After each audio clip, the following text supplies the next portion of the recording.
OWCS Stage 3 in the West is starting to ramp up, with NA and EMEA set to begin their qualifiers at the beginning of the weekend. The final countdown towards the World Championship in Stockholm, Sweden has officially begun, and both NA and EMEA have 3 total spots up for grabs. We're going to separate this into 2 parts. In today's video, I'm going to be breaking down, predicting, and giving a vibe check on the EMEA region, with NA coming at some point tomorrow. The format for these regions is essentially a mirror image of Stage 2, so there's not much to discuss there, aside from the meta likely being different and the fact that we have a new hero available in the game. With that said, let's do a temperature check of the region and all 8 teams, and we gotta start off with Qadsiah, the first place winners of EMEA and the team to advance the furthest in the mid-season championship. It's hard to not feel optimistic about AQ if you're a fan of them, just knowing what they did, making it to that final, winning some really big games against some of the world's best, and they've progressed so much since the beginning of the year. It just seems like they keep on getting better. From the beginning of Stage 1 until right now, they've come such a long way, and with the amount of synergy that they showcase, I think there's reason to believe they can keep on that trend. This team has gotten multiple tastes of what it's like to be successful, and throughout the process, they've shown zero satisfaction whatsoever, which I love personally. And the roster from top to bottom, I mean, they don't necessarily have a lot of huge name superstars, but they all just synergize together very well. They play off of each other exactly how you'd like. And some of those guys are still young players that are budding into their full potential, like Ziad, for example, who really had a coming out tournament during Stage 2, playing out of his mind, showing that he is one of the most promising tank prospects in the world right now. And he showed us that he definitely has more flexibility than some of us initially thought, like myself. He's not just a Malga player, he's not just a Ram player, he can do it all. He is learning at a very quick rate, and in the scenario where he is a little bit overwhelmed, now they do have Chase on this roster. Maybe he'll play a little Winston or Hazard where needed. I could see him immediately being plugged in and doing relatively well. It's not easy to bring in a new tank all of a sudden and have him mirror the level of success that like Ziad's had, let's say. But Chase has been consistent across multiple teams in his career, so I have no doubt in this setup with this supporting cast that he can do very well for himself. And it's not just that, right? The DPS, with where the meta is trending right now, with a lot more double flex, they should be good. Checkmate can play Gen.g. Labda is great at hit scan, but previously, before he joined this team, he played more of the flex heroes. That shouldn't be an issue. There's just a lot of stable presences on this team between the DPS and Landon and Ziad. I love this Qadsiah team. They are easily the most well-rounded of the bunch, and with the momentum that they're carrying right now, it's very hard to not say they're the best. But several other teams could be in a tight competition with them. This may not be as easy as Stage 2, let's say, especially because Twisted Minds have been a thorn in their side multiple times recently. They damn near beat them in the semifinals of the mid-season championship, and they too have made a big amount of progress since Stage 1 when they felt completely different. They showed what happens when there's a good supporting cast around court. It seems like they have everything under control now, with Qadsiah there for leadership, with Funny Astro and Simple holding it down in like a Lucio Kiri setup. They'll do just fine there as well. I like where Twisted are at. They're a very competitive team, and they've shown throughout their history that you can never truly count them out, so they're going to be a threat again for sure. The only potential downside to Twisted Minds this stage that could affect their ranking is Symmetra. If and when she ends up not being as playable compared to Stage 2, I'd like to see how Twisted perform. A big reason why they alongside AQ were so good is because they were masters of the Symmetra composition. Now, EMEA is a weird region. They definitely prefer Symmetra more than the others, so she may get some playtime anyway, but it's hard to imagine she'll be consistently picked as much compared to Stage 2. So now we're going to have to see how this team adapts.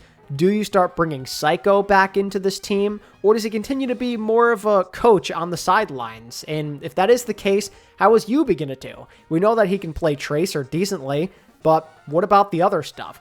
We're seeing Gen.g and other flexes be involved, so it could be a little awkward for Twisted in that sense. With the talent they're packing, they're obviously still going to be one of the toughest teams out there, but they may become a bit more beatable for some of these other teams not named Qadsiah if these Symmetra struggles end up being very much real. Speaking of Symmetra struggles, one team that could be celebrating her potentially being gone is Virtus Pro. Stage 2 was not kind to them. They fell behind both Qadsiah and Twisted Minds after initially being the best team in this region without a doubt in Stage 1. They really could not keep pace with Twisted or Qadsiah in the Symmetra setup. They avoided that composition a lot, even having IceNam, their tank player, go in as a specialist like we saw in the playoffs, so they're practically begging for that meta to be left behind, and if that does happen, they're probably going to be a lot better. Aside from ending the stage on a very positive note, they also just added Kevster to this team, with Symmetra meta potentially being dead.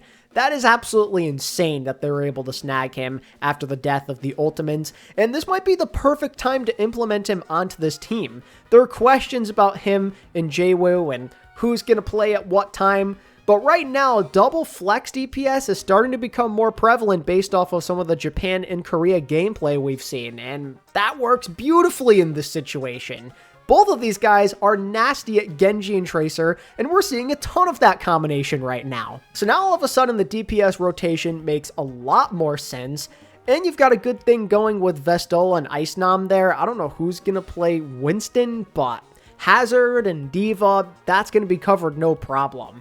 VP, I think they could be in for a bit of a comeback stage, potentially going back up to number 1. This just feels like, in theory at least, the perfect type of meta for them to regain top form. On the topic of teams being completely different, we gotta talk about Gen.g, who underwent some significant changes with their roster. Stage 2 was a complete and utter disgrace.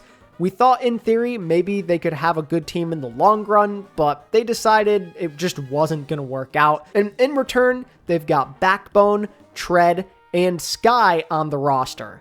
It's kind of a weird situation, and I don't know if anyone could think of Gen.g as something more than mid even after the changes, but I kind of like it in a way. The whole mag situation and with Who Are You being a starter, it was kind of weird. I was hoping it would work out in the long run if they really worked on the synergy aspect, but it was an awkward setup. Mag kind of out there on an island and having to play a lot of Krusty's weird demands. Tread is going to be a more stable presence who just allows for better communication. He's found success on multiple orgs before. He's honestly not a bad player at all, so I like having him there as a placeholder on tank.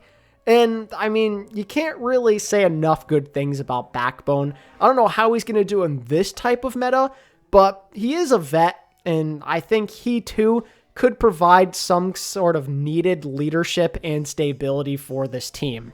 Again, it's hard to imagine this team being world beaters even after the changes. Clearly, their roster is not as strong as the other teams I've discussed so far, but bare minimum, even if the record doesn't really improve, you should expect to see a little bit more competence with this team, a bit more synergy, and hopefully some less confusion compared to the nonsense that we have witnessed through the first 2/3 of the season. Gen.g are a weird one. They could end up being as good as like top 3, but they may also end up outside of the top 4 since the roster itself really isn't that good on paper, so I guess we're going to have to wait and see. I'm excited to watch these guys, even if I'm not expecting all that much. And of course, the final team making it out of EMEA and avoiding the promotion relegation from Stage 2 was Team Peps. There's not all that much to say about Peps. They're kind of just there. They're clearly not the worst, but they can't really compete with any of the top teams either. They peaked back in Stage 1. The surprises are likely already behind,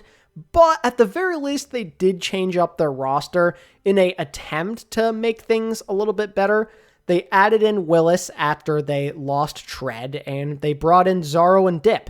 I'm happy to see those guys back, but there's not much else to say besides that, because they're not exactly these unbelievably game-changing players or anything like that, and they're comparable to Cookie and Ken. There's really not that much of a difference, so I can't really see a world where Peps are really that much better or worse compared to Stage 2. They're going to be around the same, just this middling team that maybe avoids that bottom 2 cutoff, or maybe they will this time. Not important though, let's talk about Team Vision. Our boy Violet, the GOAT himself, Mr. I Got Money, back in OWCS after taking a stage off and joining his new team. They cruised through the EMEA Faceit League and now they're here, and they very well could be in competition for like top 4 in the region. I mean, genuinely, outside of the big 3, do any of these teams really scare off Vision and beat the brakes off of them? I don't think so.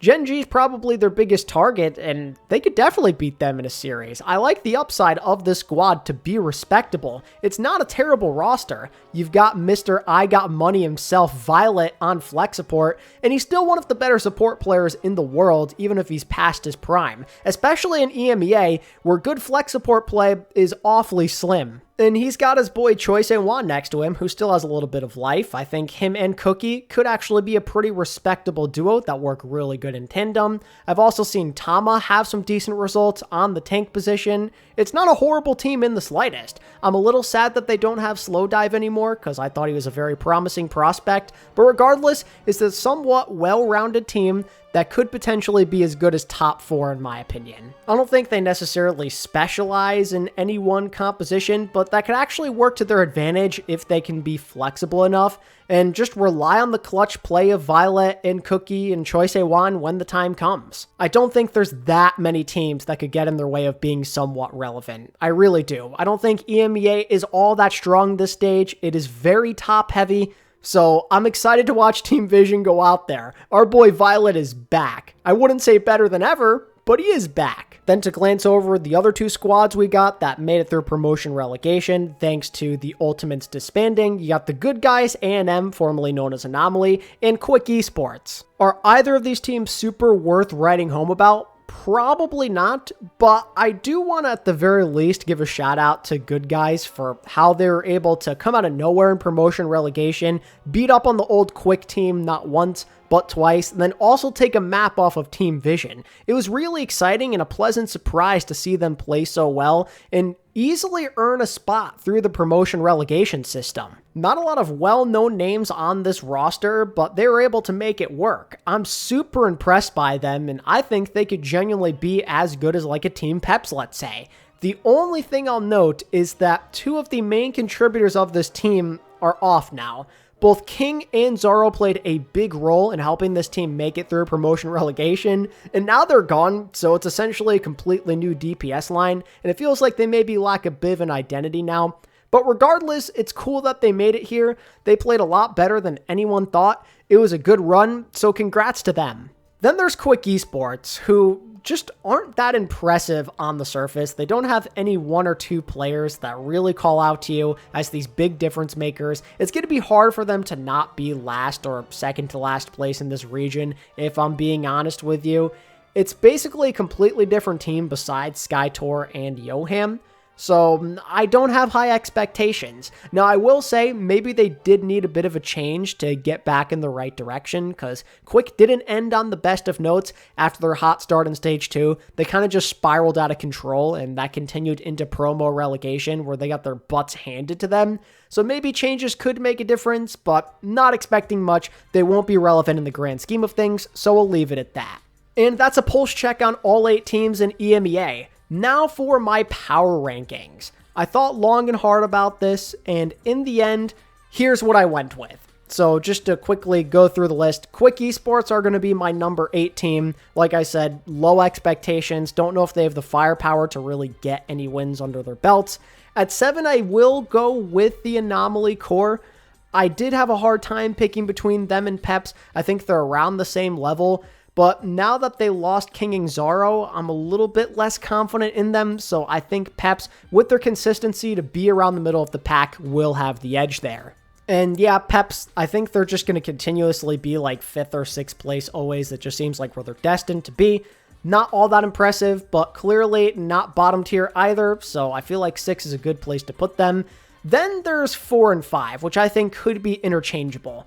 I decided to be cautious and put Vision at 5th, trying not to fall too much for the fact that they have players I really like and just focus on the team itself. I think Gen.g overall might have some slightly better synergy and more stability throughout. Like, they're just a more well-rounded roster to me. but Vision I think do have more upside because of some of the playmakers they have. I don't want to be too high on Team Vision just in case it really ends up blowing up badly. Like, I think there is a world where that could happen. They've shown a lot of impressive results, so again, I think if you want to be confident in them, I could totally understand, but being in a league like this consistently, things could be a little different compared to like promo relegation in like a one-off game against Falcons. There's going to be some weird things that happen with this team, but they are likable. They've got Choi, they've got Violet, they've got Cookie, they've got a couple of players trying to prove themselves. I like where Vision are at, and I would not be shocked at all if they end up being higher than Gen.g. But again, I think Gen.g, they might be just a little more consistent knowing the team they have, but I don't think either of them will crack the top 3. I don't think they're nearly good enough. Speaking of that top 3, at number 3 is going to be Twisted Minds for me. I went back and forth for a while on whether I wanted them or VP to be here. But ultimately, even though I think Twisted Minds will still be competitive and very hard to stop, that the meta itself really isn't doing them that many favors here. I think they're in a really good setup in Stage 2, and if they can't have that again in Stage 3, I question if they'll be able to keep up in like this hard flex DPS dive setup. Virtus Pro and AQ are just a bit more well-equipped for that, I feel. It's not to say that Twisted Minds can't do it, I just think that it's going to be a little bit harder. Is there a possibility that Quartz just hard hit scans and dominates anyway? I mean, yeah, he's done that for several years now, so wouldn't put it past him. But it may be difficult, especially if it's considered something that could put you at a disadvantage at times. I just don't love him and Yubi having to play something different or trying to match in like Genji Tracer or some of this weird flex stuff that we're seeing. Knowing them, they'll find their own way to be successful. But right now, I feel like the meta is maybe favoring AQ and Virtus Pro a little bit more, where they can go fast in the dive, or they could play Hazard or Winston, and then you have absolute beasts like Kevster, JWoo, and Checkmate running in the back line. It just seems like it could favor them a little bit more, if that's the case. I could be totally wrong with the read and the meta in this region, but that's just how I feel knowing what I've seen from other places right now. Generally, top 3 could be really interchangeable, but I got TM3, Virtus Pro 2, and Qadsiah at number 1. I am sticking with AQ to be the top team in this region yet again. I love the confidence they're gaining, I love the momentum, and I love the fact that they've continuously gotten better since the beginning of this season. That's what you want to see in a top dog, in a real competitor. I think they have everything they need to be successful still, even if they were such a great Symmetra team beforehand. Ziad and Chase, I think they'll do fine to help this team in more of a fast-paced dive situation. Checkmate is a vet who can play the Genji or the Tracer, whatever the team needs. Labda's performed big in many situations before in his career, so I'm sure he'll adapt there. And I think that Landon and Kelix provides a lot of consistency with the backline, especially if we keep seeing Kiri Lucio. This team was the best in Stage 2, and I believe they will continue to be the best to end this stage, or at least in the qualifiers. I think they have all of the tools and all of the right things in place to just take over this region. It'll continue to be close, they're going to have rivals, but I think right now they're in the best place without a doubt with the least number of question marks. But like I said, not expecting it to be easy, it'll be a dogfight, and that's largely because of Virtus Pro, who I'm expecting to have a pretty big bounce back stage and just look a lot more dominant compared to Stage 2. There is so much potential for this team to be amazing with where things are headed. Now that Kevster and JWoo genuinely have a chance to play together, they might become the best 1-2 punch in the entire region. They might run rampant out there if they get their hands on a Genji Tracer setup. Kevster also played really well with Korean DPS by his side in the past. I mean, look at what happened when he played with Birdray on the Glads. Absolutely insane duo. We could see the next version of that here with Double Flex. There's no more Symmetra to worry about, or at least to some extent have her not be as relevant, which will be great. That's what they struggled with. You've got Ice Nam and Vestola, who can provide 2 different play styles as well on the tank. I think VP are in a great situation, and they're in for a bounce back stage. But yeah, that's kind of where I see EMEA as a whole now. I feel like they are a bit harder to judge compared to like NA or Korea, just because they like to do their own thing. They like to play certain heroes like with the Sims, so they can be a little unpredictable over there. But that is my general thought process on where these teams rank and My general expectations for the region in Stage 3. I think it's going to be an exciting one. It could be rather top-heavy, but I think those top teams are going to be in an absolute slugfest, and I'm pumped to watch them play. With that said, that's going to wrap up things for me. Look out for the NA video tomorrow. Like this video and subscribe if you enjoyed and you want more OWCS breakdowns like this, and I'll catch you next time. Peace.